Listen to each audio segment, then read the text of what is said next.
Hi cozy friends, it's spring! It's spring, it's spring, it's spring, it's spring! I'm so excited! We are talking spring hobbies because guess what? We've talked fall hobbies, we've talked winter hobbies, we've even talked summer hobbies, and we have not talked spring hobbies yet. And I'm so excited to finally finish the collection. We will have a full seasonal hobbies collection after this. And I'm just so excited. I think fall is like my favorite season in terms of energy and vibes, but spring is definitely my favorite season in terms of hobbies, I think. I like the activity and vibes of fall, but spring, the energy that you get, like starting fresh, trying new things, it's warm outside, all of those things just make for the perfect hobby season, in my humble opinion. So let's get started on some spring hobby ideas. Let's go!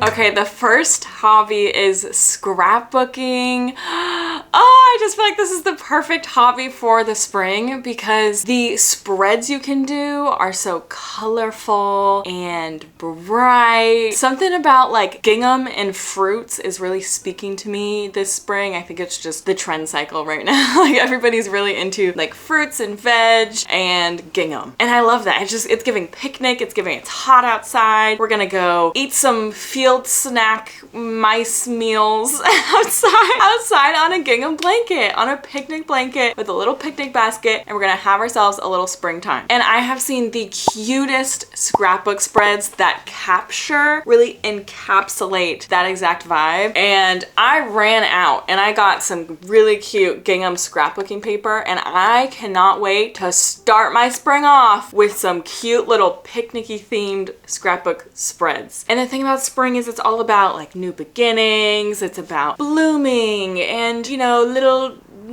bebes, little animal bebes coming to be.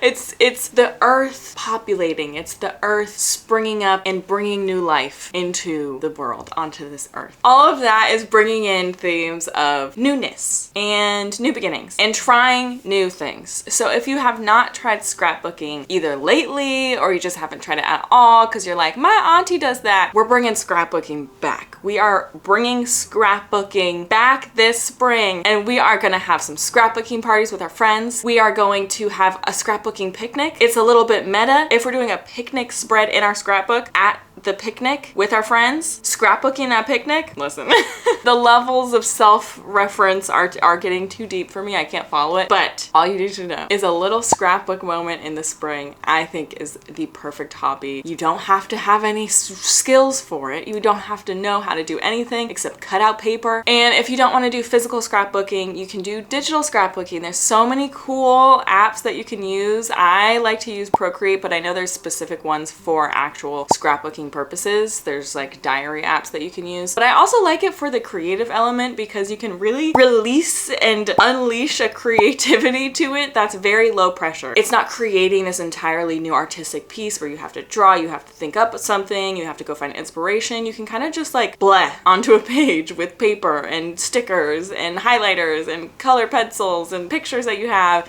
You can kind of just do whatever you want, and I love that about it. It's the pressure is off. It's a little bit lower stakes, and it's really just for you. You can make some scrapbooks for friends and family if you want, but I like to think of scrapbooks as a really personal thing that you can just flip through whenever you want and you can really experiment with artistically.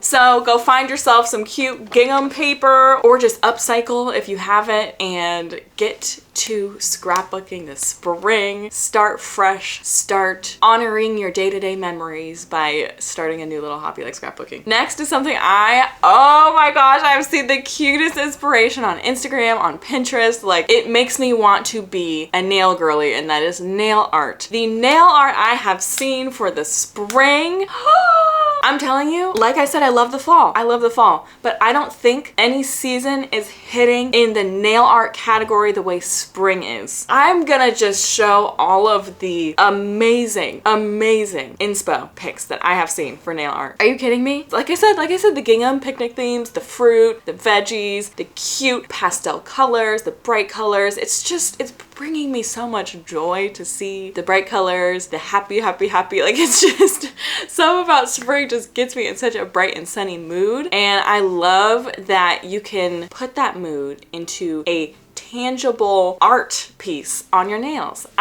Don't look at my nails. I am not a nail girly. I don't really get my nails done unless I absolutely have to for something, but I am an appreciator. I am a nail art aficionado. I will absolutely go goo goo gaga over somebody else's nails that I see on the internet, and that satisfies all of it for me. I'm like, I don't need to go get my nails done. I'm seeing the perfect end product right here. I'm seeing it. We've peaked right here. This is all I need to see. I literally have a Instagram collection of just cute nail art that I'm never gonna use. I just like it. I like to appreciate it. But if you're a nail girly, I know there's a lot of if you're a nail person, I know there's a lot of people out there who get their nails done. Try some spring nail art, either yourself at home, if you kind of want to teach yourself some nail art and test, get some thin little brushes, test some cherry, start with something simple. Do a plain background, test a little cherry art on your nail. Just one. Just test it. Test some blueberries, test some blackberries, test a gingham pattern. Just test at home with yourself if that's what you want to get into as a hobby, where you're doing the nail art at home, or if your hobby is just simply procuring nice, cute nails and going to, you know, support other small businesses of nail artists who are great at their job. If that's your hobby, amazing. Go do that. Either way, nail art in the spring, amazing. No notes, 10 out of 10. I absolutely love it. The next one is craft paper art, which I've talked about before. I've been really getting into this lately. I don't know, you guys. Craft paper art is so cool to me because when you think craft paper art, you think of like this. You think of like this. You think of you were a kid and you're making like little monsters on a piece of paper and it is rough, right? It's looking rough. There's glue everywhere. It smells like glue. For some reason there's sparkles and googly eyes involved. It's not cute. Like the last time we worked with construction paper was probably when we were 5 or 6 and it was never something that I thought I would dip back into again. Never. But Pinterest, being the glorious platform it is, has shown me the light and shown me that there is craft paper art that is super, super cool and super, super doable as well. Again, it doesn't take a crazy amount of skill. Now there is craft paper art that does take a crazy amount of skill, and that's something that you might have to work towards, but we're not talking about that. I'm talking about something super simple like this and like this, where you're really just making shapes out of the construction paper and plopping them together. Again, let's use a lemon as an example. It's an oval. You cut out an oval out of yellow paper, you cut out 2 more smaller ovals out of green, and you plop it onto a colorful piece of paper, and there you go. For the spring, what I'm gonna do is just be real simple with it. Be real simple. So tulips would be a great construction paper craft. And also I think it would be fun to bring this through the summer with like watermelons and corn and all of the other summer fruits. But let's get started in the spring, and then we'll have perfected it throughout the summer to do all of the other fruits throughout the hot seasons. Ooh, I just also had an idea of like a refreshing beverage, like a huge glass of iced tea or lemonade with a cute little lemon on the side. Ooh, I'm doing that. I'm doing a little lemonade cup. Oh my god, that just sounds so refreshing. I love that. And speaking of refreshing, y'all know I love to refresh my space in the different seasons. It's getting a little hot, it's getting a little warm, and I need something a little more lightweight. And y'all know I love brooklinen. Brooklinen is our cozy sponsor today. I refuse to part with my brooklinen sheets because I love them so much. They are so heavy duty and good quality, but still cool and lightweight. So I'm moving from like a big fluffy duvet cover, which I love the brooklinen duvets, they are so comfy, to a quilt that they have. So I'll show you the quilt.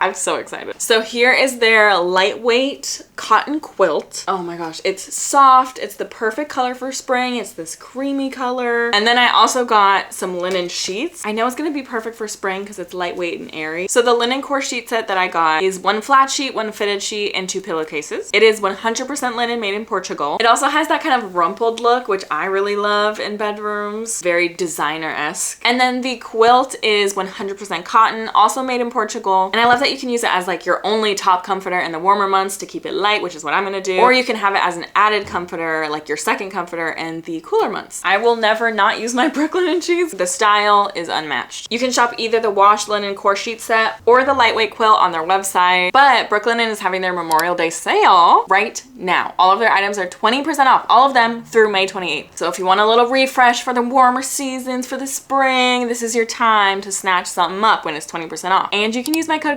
TYSM20 to get $20 off an order of $100 or more. Thank you, brooklinen. Let's move on to the next hobby. The next one is oil pastels, and this is a hobby I've been really getting into lately because it's way easier than you would think. I'll show you. This is my only like actual complete oil pastel piece that I've done. Where are you? Where are you? Here is an example of an oil pastel little doodle that I did like a week ago. I've been doing them a lot for cards, so if somebody has like a birthday or anniversary or Mother's Day or something, I've been doing a little oil pastel drawing on the front of the card, and that's kind of like my little custom touch. It's so much easier than you think, you guys. Like this even was me doing too much. Like I was doing too much with the shading. Like I didn't need to do all that. The cutest oil pastel pieces I've seen are kind of just the little doodles. I'll make one with you as I'm talking about it. But all you have to do is just little juvenile doodles, and it looks so cute because just the style of oil pastels is just so cute. And it kind of allows you to mess up and be sloppy and not be perfect, and things don't have to be proportional like they do in like sketching and painting. Oil pastel is so forgiving, and yes, you can get very detailed and you can learn a bit more. You can take Skillshare classes, you can take IRL classes, you can do whatever level of oil painting you want. But I love that it's super beginner friendly, both in the materials that you need and in skill. Like you just don't need artistic skill to try it out and have fun with it. And then all you need is a little pack of oil pastels that you can get at Michael's for I think around $20, and paper. You don't need any specific paper. That's all you need. The barrier for entry is low, and then the barrier for entry is also low for skill, and I love that. And I think oil pastels is the perfect thing to do when you're out on a picnic. Emphasis on picnic because it's sunny out and it's spring, and we're gonna go into summer with a new skill and a new hobby that's really fun to do at a picnic. And the colors are just so spring coated. Like they're pastels. They're pastel. They're beautiful. They're like light and bright. Spring. Like this is just giving spring. The next hobby is watercolor. This one I'm gonna emphasize strongly. You can either do this physically with actual physical watercolors, or something I've been getting into lately is digital watercoloring. So I use the app Procreate, which I love Procreate if you want to try any art at all. If you just want to dip your toes into the art world, Procreate I think is such a good way to play around with it. It's an app on the App Store. It's $12.99 and you don't have to ever pay anything on top of that. So there's no like in-app add-ons. No, I paid $12.99 once and I have not thought about it since I've got it, and I think it was the best use of money I have ever used in my life because you have this entire suite of artistic tools at your disposal. You have watercolor pencils, you have they look like pencils when you're drawing. They have every color, literally every single artistic tool you could want. Procreate has it, and it's such a fun way to play around with art. But you can also buy people's custom brushes on like Etsy and stuff. I follow a few artists on Instagram and I see their work and I'm like, my Procreate doesn't look like that. How are you doing that on Procreate? And they have these custom brushes that you can buy from them that they've created to look like even more realistic watercolor or even more realistic oil pastel. Again, it's not a thing that you have to do because Procreate already has a bunch of stuff that can give the same effect, but I really like the artist specific ones. So I've been playing around with watercolor in Procreate digitally, which is really nice because you don't have to have a whole watercolor setup IRL. You don't have to worry about wasting paper because you're messing things up, or if you're kind of a perfectionist and you're like, I don't want to start a piece of art and then mess it up, and then so I'm just not going to do it at all. That mental block is not really there when you're working digitally because you can kind of just erase and start over. Erase and start over, erase and start a new one. Who cares if you mess up? That might not be a problem for everyone, but it definitely is for me. I don't start a lot of hobbies because of the fear of messing up, which is so silly. I know it's something to work through, but knowing that about yourself, I think it's good to then know which mediums work for you the best. So for me, digitally, I love to play around with art, and that's just as valid and just as cool as doing it physically in physical form. But watercolor is just a perfect hobby for the spring. It's beautiful, it's bright, it's colorful. It's something, again, you can just take out to a picnic. You can put yourself in the line of sunlight, get that vitamin D, and you can paint this beautiful springscape that you're literally looking at. You can put it in watercolor form. Flowers blooming and little bunnies and all of the spring flora and fauna I think does so well with watercolor. But whether you're doing digital or physical watercolor, it is such a lovely hobby to get into for spring. Okay, the next hobby is beading, and I've talked about this before, but it's a little different. We're adding a little spring flair to it, and that's beading fruit. I love the idea of beading fruit for jewelry purposes, for keychain purposes, or if you're like me and you just have a shelf of little trinkets, little food trinkets, you can just make them to keep, just have around the house. But beading is so much simpler than it seems. Remember beading? Remember the lizards you have in first grade or whatever, where you string the string through the big beads? Well, now in adulthood, beading looks a little different, but it's the same idea. It's just a little bit more complex. You might have to find a tutorial to follow. It's not super intuitive. It's not like, oh, okay, I know, I come out the womb knowing how to bead a 3D beaded fruit. No, but there's tons of YouTube tutorials. I'll link a creator that I know. I have like a bunch of their stuff saved in a playlist for when I want to make all of this beaded fruit this spring. I don't have to tell you why this is perfect for spring. Come on, making little beaded fruits. Imagine a full bracelet of just beaded fruits. Imagine little earrings like these of beaded fruits. These are not beaded, they're glass, but they make me want to eat them. Like I just want to, you know, I just want to. I do want to eat the beaded fruit. Disclaimer, do not eat the beaded fruit or veggies would be really cute to make too. A little beaded carrot, a little beaded carrot, a little beaded radish, a little beaded broccoli. I'm gonna have a meltdown. Don't eat them, but also consider, right?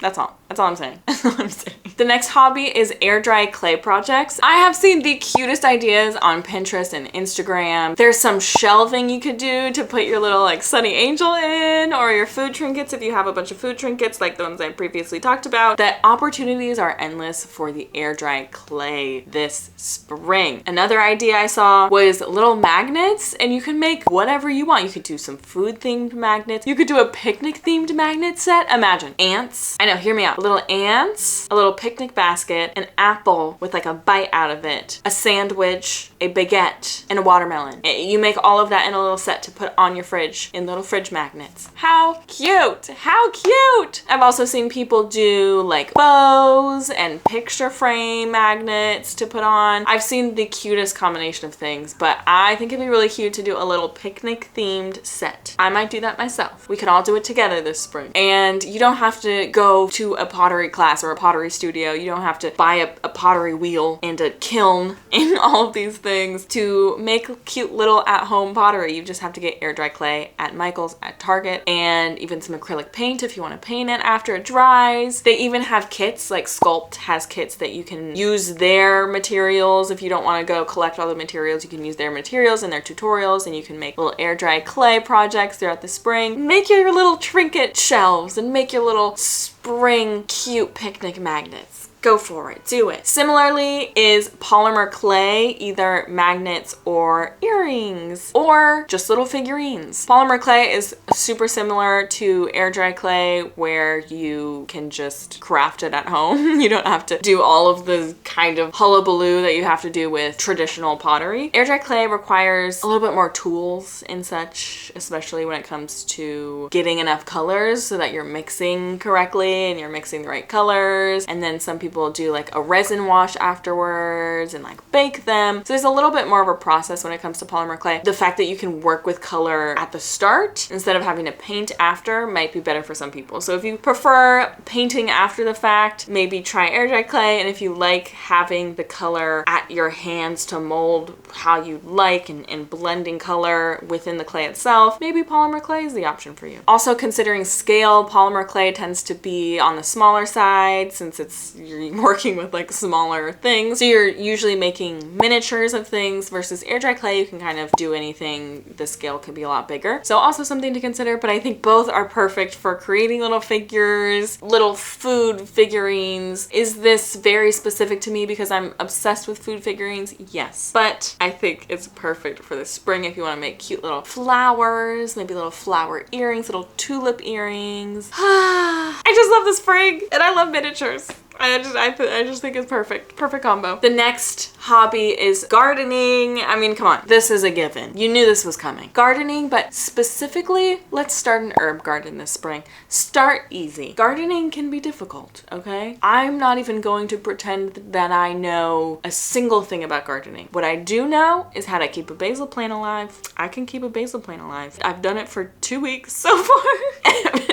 And therefore I can keep a basil plant alive. Actually, I think it's been a month. I think it might even be over a month. Either way, I've kept a basil plant alive, so now I feel limitless. I feel invincible. And I feel like I can start an entire herb garden this spring. And I'm going to. I got a little patio set. If you haven't watched my micro makeovers video, watch it, because we made ourselves a little patio on the deck. And there's all of these little tiers for putting plants. And I said, herbs have to go there. Herbs must go there. Because we are going to work on our little herb garden together throughout the spring. Okay? Okay, we're gonna make an herb garden and it's gonna be easy and we're gonna keep them alive. I'm manifesting. This is positive affirmations. We're manifesting. We're keeping our herbs alive. Let's get some dill. Let's get some mint. Actually, I think mint can be quite invasive to the other herbs, so I don't know. Maybe we'll keep the mint in a separate pot. We're planting some more basil. We're planting some thyme. Now I'm just listing herbs, but we're gonna do all the herbs that we can use in our food and our drinks and our cocktails, maybe a little rosemary too, and we're planting them this spring. I just think it adds such a nice little touch to a dish, like a cooked at-home meal. Fresh herbs make a difference, and especially in mocktails or cocktails, they're really, really fun, especially like a little mint, a little rosemary. So yeah, gardening this spring. For me, I'm starting with the herb garden. I'm not going too crazy, but if you are somebody who is an avid gardener, maybe start a new plot. Start a new little plot. Maybe it's time for whatever's in season this spring. I don't know. The next hobby is kind of more of an activity, an outdoor activity, but that is horseback riding. I am sure there is some horseback riding center near you. If you have seen a horse anywhere near you, wherever you live, I'm sure there's somewhere where you can schedule a horseback riding trail hike or a horseback riding lesson, or even just a horseback riding jaunt around the, what are they called? I almost called it a horse track. Is it a horse track? I was gonna say horse ring. Whatever, the stables, a jaunt around the stables. Horseback riding. I want you all to have your Jane Austen protagonist moment. I want you to be on that horse, trotting around, and I want you to say, I am her. I am him. I am them. I am that person. No one can stop me. I'm the main character. I am maybe a little delulu, but that's okay. I am living life to the fullest. You need to imagine like the trot as this is all happening in your head. That's what I want for every single one of you this spring. I want you to have a little horseback riding main character moment. Particularly if you're somewhere where there's trails and flowers, it's the perfect time because you can trot your little horse along as you see the flowers blooming, and it's getting warmer, so you're not freezing on a horse for no reason in the middle of nowhere. The warmer months are for getting outside and doing those kind of bucket list items, bucket list activities, and this is one of them for the spring. And who knows, maybe it'll spark a long-term hobby, an expensive one, but a long-term hobby. Maybe you'll fall in love with the ride, with the horseback. I don't know. This is also a really fun activity to do with like friends or a partner. It's just like a fun, this is crazy kooky that we did this, but perfect for the spring. Have your Jane Austen moment. Maybe you'll fall off the horse, have a little meet cute. I don't know. You can't say you won't. That's not certain. For sure. Next is one I think I talked about in the summer hobbies list, and that is adopting pets or fostering pets. This is the time. Kitten season is upon us. Kitten season's like all the time, I think, but kitten season is absolutely upon us. It is time, if you've been thinking about it for a long time, if you've gone through all the steps to make sure it's the right time for you, don't do it impulsively. Please, please do not do it impulsively, or the pets will end up back in their shelters. We don't want that. Think about it long term and then adopt. But it's the perfect time because there's puppies, there's kitties, all in shelters that need homes. Not even babies. I love the idea of adopting an adult dog, an adult cat who's like lived a full life, and they're like, please, I would love a comfy bed at night. And you're like, hey brother, I got you. This spring, I got you. So adopting, but also fostering, because in the warmer months, we need as much, I don't know, I'm saying we, like I'm a part of a shelter, but we, the dog community. The dogs in shelters need as much help as they can get. There's tons and tons of shelters that are always overrun with dogs that need a little companionship and a little push for another family to adopt them. Being that foster parent for them, that you can take them out on walks and you can give them a little home for the spring, is the perfect activity and the perfect hobby to get into. Why not? But I do really want to emphasize, do not do this unless you have gone through all the proper consideration and channels to make sure that you have, you know, a safe and financially sound home to be able to either adopt or foster, and that you're not causing a situation where now you have to rehome this little pup or this little kit. Yes, kit.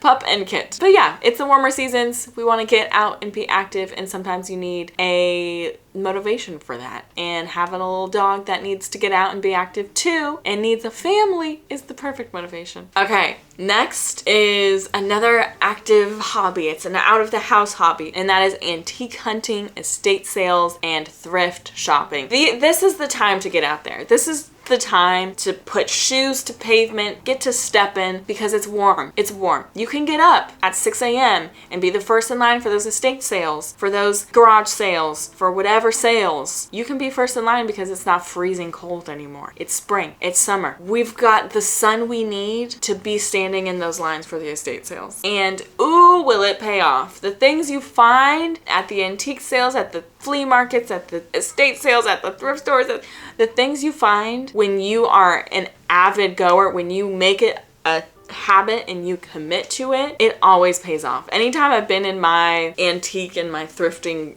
grind and like really been stepping out and committed to it, I found the coolest things for my home. It's almost like a vicious cycle, because you're like, I'm not in that state right now, but you're in this cycle of like, I just have to keep going. I have to keep going because I can find the next cool thing. And then you find that thing and you're like, see, it was all worth it. It was all worth it in the end. And it's quite the vicious cycle, but I think it's worth it, especially if you are someone who really loves to decorate your home and find unique things, but you're on a budget. You don't want to spend money on new things, or you don't like the quality of the new things that are out these days that cost hundreds of dollars and they don't last as long as the older, cooler, more unique things. I feel you. I feel you. I feel you. And so it's time to get to stepping and go thrifting and go to the estate sales and the garage sales. Get to stepping this spring and summer, but start in the spring. Also, it's spring cleaning time for everybody. In the spring, everyone's like, I'm getting this crap out of my house. It's spring. I'm starting fresh. So you know all the good stuff is out there. All of the good stuff is out there in the thrift stores and the garage sales. All of the good stuff people have just been hoarding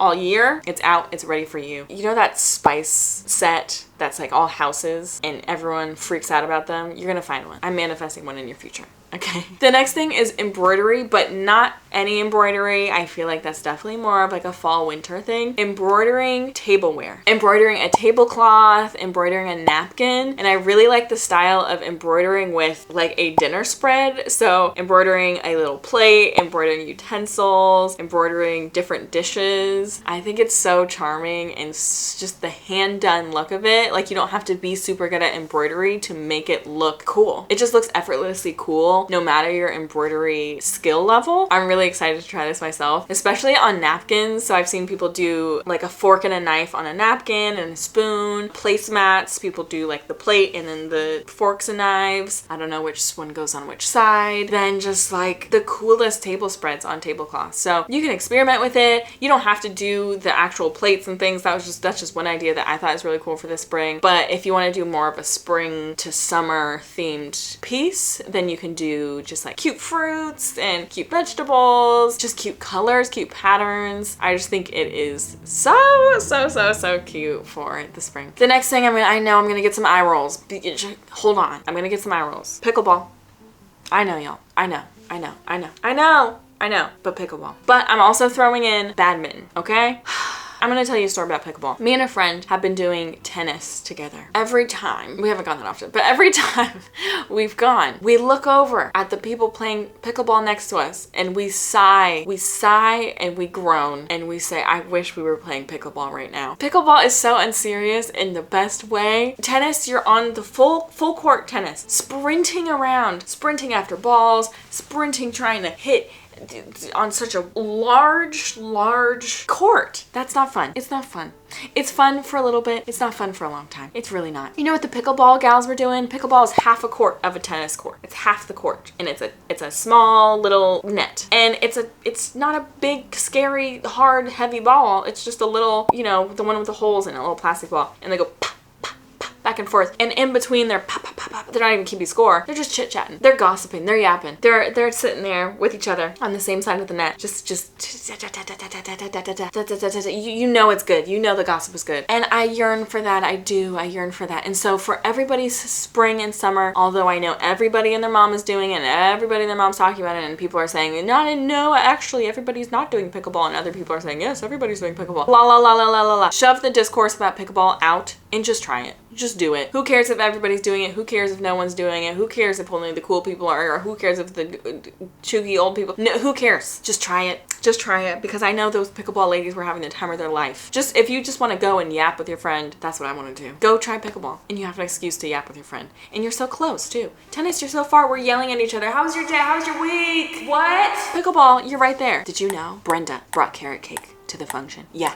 Yeah. Boop, boop, boop, back and forth. It's phenomenal. Also, badminton. I'm adding badminton because badminton is just so silly and also unserious. You can plop it up in any park and just boop, boop, boop, boop, back and forth. It's super light. The little, what is it called? Shuttlecock. Is that what it's called? Please tell me that that's what it's called. You're just bopping it back and forth. You're getting a little bit of activity in, a little bit of exercise. Such a good thing to just bring to like a picnic, a park, plop outside in your backyard. Just get a little activity in, but not in a serious way. It's my favorite. And the last hobby is kind of a collection of hobbies, if you will. It's almost a concept, an idea, an abstract idea. And that is putting yourself out there to try new things. Like we said, spring is all about rebirth. It's all about blooming. It's all about resetting and refreshing, becoming something new again. That's what the spring is all about. Instead of retreating into ourselves and getting cozy like fall and winter, spring and summer is about blooming, putting yourself out there, seeing what's new, seeing what you like in life. And there's a couple ideas that I have within this concept, within this abstract hobby, if you will. Things like improv classes, community theater, ballroom dance classes, become a moviegoer, take a community college summer course, take a Skillshare course. Things that make you feel like a brand new person. Things that you're like, me would never do that. What do you mean take an improv class? What do you mean go to community theater? What do you mean? Try it. Just try it. Like I said, spring is all about new beginnings, trying things new, blooming into something you've never been before. Try that new thing. Put yourself out there. You're gonna meet new people from it, new friends, make community. You're going to push yourself. You're gonna learn new things about yourself, and you're going to find new hobbies through putting yourself out there that you, one, either know you absolutely hate and you don't want to do again, or two, that you realize are lifelong hobbies that you want to pursue and might want to pursue as a career. If you're like, I don't know what I want to do with my life. I don't know. I'm just going to do a desk job for the rest of my life, I guess. Maybe you stumble into something that you're like, no, this is my true passion. This is my purpose. You never know until you try it. So do that thing that you literally never thought you would ever do. That's what spring is about. I want to see some of you in a musical this year. I don't care if you're a tree in the back. I don't care if you are holding a tree in the back and singing la la la la la la la. I don't care what role you have. I want to see some of you in a musical. I want to see some of you in an improv class. I want to see some of you doing ballroom dancing, doing flamenco, doing swing classes. I want to see you learning a new skill. And that is my final spring hobby. Like I said, more of a concept, more of an idea, more of a bunch of hobbies shoved into one. but spring is for becoming that version of you that you never thought was possible. That's what spring is all about, baby. Thank you so much for listening to me yap about hobbies. It's my favorite thing ever to do, and I'm so glad we finally got to round out, finish up our seasonal hobby collection. If you haven't seen the other ones, absolutely watch them, especially in the appropriate seasons. I feel like we've covered literally every single hobby on this channel at some point, whether it's my regular hobby videos or my seasonal ones. I feel like we've truly captured like every hobby you could possibly talk about. If I haven't, let me know in the comments. Let me know. And also let me know which hobbies you're gonna be doing this spring, which hobbies you're excited about, either if it's one of these or if it's a completely separate one, completely new one. I wanna hear it. I wanna hear it. I'm always looking for new ideas. Have fun this spring. Become a new version of you. Try something new. I love you. Stay cozy. Bye. And don't forget to check out the link in the description for Brooklinen's 20% off memorial sale. And if you're watching after May 28th, use the code COZYK20 for $20 off $100 or more. Thank you, Brooklinen, for sponsoring.